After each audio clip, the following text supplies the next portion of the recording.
اس ملک کے اندر مذہبی جہالت کا بنیادی سبب ہمارے ملک کی فوج ہے، ہمارے ملک کی اسٹیبلشمنٹ ہے، طاقت کے وہ مراکز ہیں جو ان مذہبی مولویوں کو، علماء کو، ان کے حال پہ چھوڑ دیں۔ آپ یقین جانیں، آپ ان مذہبی لوگوں کے پیچھے سے اس طاقت کو ہٹا لیں۔ اس وقت کامن سینس، ریشنلٹی اور ریزننگ کی اتنی پاور ہے کہ دنیا کی کوئی طاقت ان کو آمادہ نہیں کر سکتی کہ وہ پبلک میں نیریٹو لے کے جائیں۔ آئیں بٹھائیں علماء۔ غامدی صاحب ایک اکیلی آواز تھے اس ملک میں، اور مولویوں کے پورے احرام میں کسر اور میں زلزلہ اور ارتعاش پیدا ہو گیا۔ ایک آدمی تھا، کیوں؟ انٹلیکچولی چیلنج کر رہا تھا۔ لیکن آپ یہاں پر یہ ماحول نہیں پیدا ہونے دیتے کہ انٹلیکچولی ہم ان لوگوں کی غلطی واضح کرنا چاہیں۔ ہم جیسی واضح کرنا شروع کرتے ہیں تو ریاست کے اور قومی سچائی کے مفادات سامنے آ جاتے ہیں، کیونکہ آپ نے کل ان کو استعمال کیا۔ یہ وہ بھیڑ تو نہیں ہے کہ جو درختوں میں زندہ نبیوں کو کاٹتی تھی،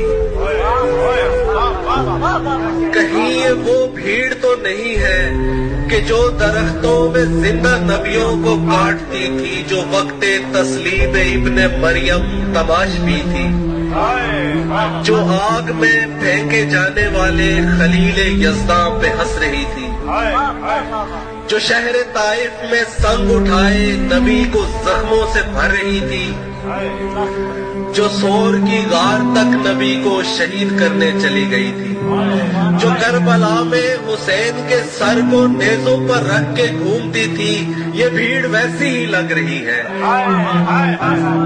یہ بھیڑ دعوے تو کر رہی ہے ایک ایسے انسان کی پیروی کے جو اپنے دشمن پہ مہرباں تھا۔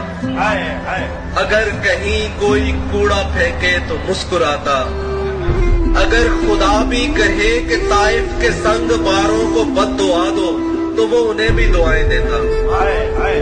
جو فتح پاتا تو شہر بھر کی سبھی خطائیں معاف کرتا، جو قتل کرنے کو ڈھونڈتے تھے انہیں بلا کر گلے لگاتا۔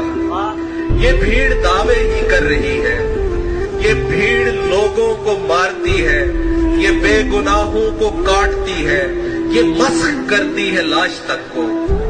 یہ کس پیغمبر کی پیروی ہے؟ یہ کس خدا نے کہا ہوا ہے؟ میں دیکھتا ہوں تو سوچتا ہوں، یہ بھیڑ جس میں ہزاروں ریپسٹ، لاکھوں راشی، کروڑوں جھوٹے چھپے ہوئے ہیں، کہیں یہ وہ بھیڑ تو نہیں ہے کہ جو درختوں میں زندہ نبیوں کو کاٹتی تھی۔